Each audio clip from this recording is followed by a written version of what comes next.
उत्तर प्रदेश के देवरिया जिले के रुद्रपुर थाना इलाके के अमोनी गांव में मस्जिद की तामीर को लेकर तनाजा सामने आया है। बताया जा रहा है कि पिछले करीब 2.5 साल से गांव में आपसी सहयोग से एक मस्जिद की तामीर की जा रही थी, जिसमें हिंदू और मुस्लिम दोनों कम्युनिटीज के लोगों ने दान दिया था।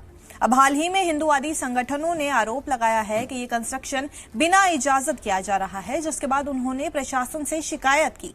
शिकायत मिलने पर जिला प्रशासन मौके पर पहुंचा और पुलिस बल के साथ तामीराती काम की जांच की।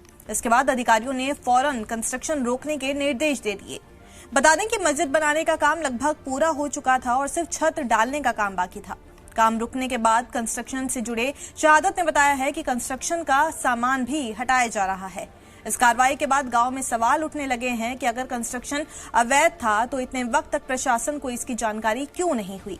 फिलहाल प्रशासन की तरफ से इस मामले पर कोई आधिकारिक बयान नहीं आया है और सभी की नजरें आगे की कार्रवाई पर टिकी हुई हैं।